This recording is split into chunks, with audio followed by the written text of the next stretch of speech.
Did you know? Much of Sonic Mania's development staff have a history in creating Sonic fan games and other projects. Christian Whitehead, also known as the Taxman, was known for creating the fan game Retro Sonic. Retro Sonic ran on the Retro engine, which was custom built by Whitehead and allowed him to replicate the physics of the classic Sonic games. This engine would become integral to Whitehead's official involvement with Sega. In 2009, Whitehead developed a proof of concept for the iOS port of Sonic CD. Unlike Sega's iOS ports, which ran on an emulator, Whitehead's proof of concept was instead rebuilt from the ground up, and used his Retro Engine software development kit. This allowed for new features to be added, as well as a consistent frame rate and widescreen support. However, it was not the engine itself that replicated Sonic's physics. Whitehead had to manually reconstruct them through rigorous frame-by-frame analysis of the original title. Whitehead emailed Sega to pitch the game to them, but did not receive a reply. 2 weeks later, Sega asked the community on their blog which games they would like to see ported to iOS. In response, Whitehead publicly revealed his Sonic CD prototype, wanting to send them a clear message about what they should be working on. He also prompted fans to let Sega know if they were interested in seeing this prototype become a reality. The push was successful, with Sega responding to the video on Twitter. Whitehead's version of Sonic CD was even published by Sega in 2011.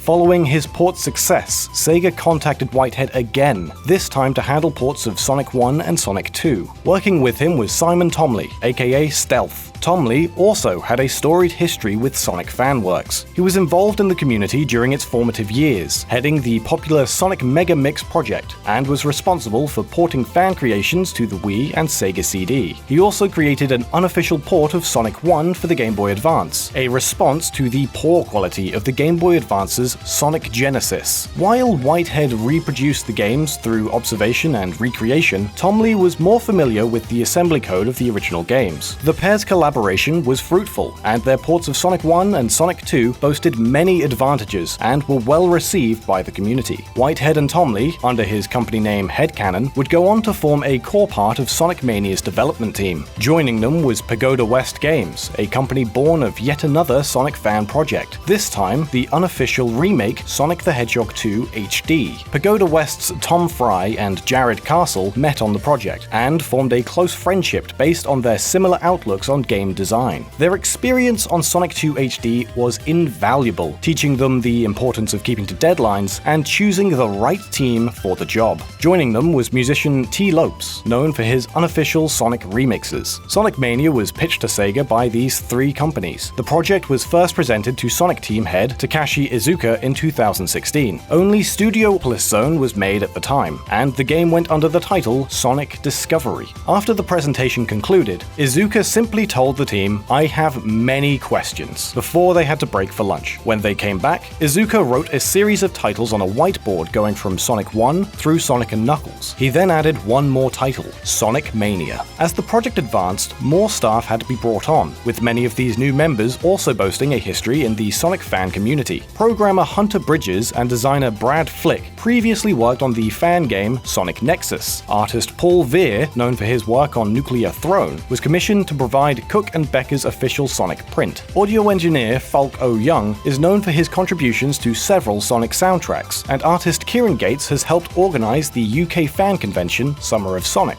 The game's pre-order trailer and introduction were animated by Tyson Hess, known for his work on Archie's Sonic the Hedgehog comics and the parody Sonic's Big Fat Adventure. One story considered for the game saw Eggman fall into a deep depression following Sonic and Knuckles. To fill the gap, a group of Egg Robos would become independent, calling themselves the Hard-Boiled Heavies. While the Eggman angle was dropped, the Hard-Boiled Heavies remained as major antagonists in the game. The Mania team were shown production material from the Genesis titles, including scrapped levels and concepts. Mirage Saloon was based on 2 levels that didn't make the final cut, Dust Hill from Sonic 2 and Desert Dazzle from the 2011 re-release of Sonic CD.